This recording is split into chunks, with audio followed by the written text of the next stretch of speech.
You know, I read just recently declassified information, the CIA's own website, where they admit that the US government was deeply involved in the overthrow or assassination of Prime Minister Mossadegh of Iran, President Allende of Chile, Arbenz of Guatemala, Diem of Vietnam, Lumumba of the Congo. And speaking of Allende of Chile, he was replaced by the terribly brutal dictator General Pinochet, who was a great defender of Operation Condor and also oversaw the murder of tens of thousands of his people, and was praised by Secretary of State Henry Kissinger as a great defender of capitalism. I stood in front of the Shah of Iran, the presidents of Indonesia, Ecuador, Panama, members of the Royal House of Saudi Arabia, and I've said something like, in this hand, I have millions of dollars for you and your friends if you play our game. In this hand, I have a gun in case you decide not to. Now, my words were more diplomatic than that, but that was the message. I was an economic hitman. And we economic hitmen have created a new global economy, really, a form of capitalism that I call predatory capitalism. I would go to countries with resources our corporations covet, like oil. I'd arrange a huge loan to those countries from the World Bank or its sister organizations, but the money wouldn't actually go to the country. It would go to our corporations, Bechtel, Halliburton, Brown and Root, familiar names, to build big infrastructure projects in those countries and incidentally make huge profits in the process. They'd build power plants and industrial parks, things that would benefit a few wealthy families in the country, the ones that own the industries. But the majority of the people would suffer.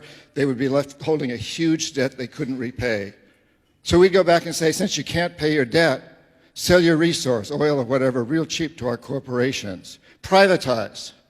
Sell your utilities, your schools, your jails, everything like that to our corporations. And Claudine also told me that if the leaders of these countries refused my offer, people she called jackals would be right behind me. I didn't actually carry a gun, but the jackals did. My first assignment was in Indonesia, a country that had just ended a terrible civil war where more than 1 million people had been killed. It had a terrifying reputation. And I have to admit that when I arrived in Jakarta, knowing I'd be there for about 3 years, my knees were shaking pretty bad. My stomach was filled with fluttering butterflies. I had no idea what I was supposed to do. I was a very young man. I just knew that I was expected to produce a report that would convince the Indonesian government to build an extremely expensive electrical system, hiring our corporations to do it. Claudine had made it sound simple, even kind of James Bondishly romantic. But now I'm struck by reality, and I felt naive, ill-prepared, vulnerable. Fortunately for me, the winner of the Civil War, President Suharto, who was actually a dictator, wanted the projects that I was offering. And he also wanted CIA and Pentagon protection.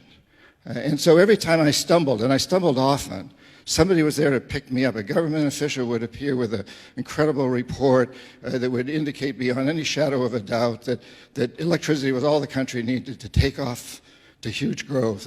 A Harvard-trained mathematician showed up with a mathematical formula that proved that if they just built this electrical system, everything would be fine.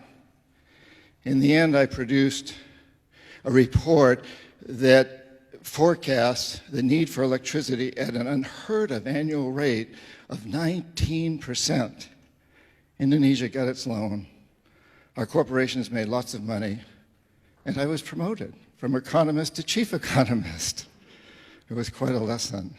At that time, the Cold War was just really, really revving up.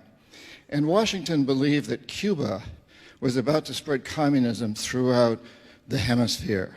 The CIA developed a program called Operation Condor to support right-wing dictatorships in Brazil, Argentina, Chile, throughout the continent. Jaime Roldos, president of Ecuador, democratically elected, and Omar Torrijos, head of state of Panama, strongly opposed Operation Condor. I was sent down to get them to change their ways. They wouldn't. They refused. Roldos was killed when his private plane crashed in what many believe was not an accident. Torrijos said, if CIA killed my friend Jaime, I'll probably be next. In less than 3 months, he died when his private plane crashed under very similar circumstances. You're going to hear after me, after the break, from a Marine Corps general who was in Panama at the time, and he agrees with me that these were probably, at least Torrijos was probably assassination.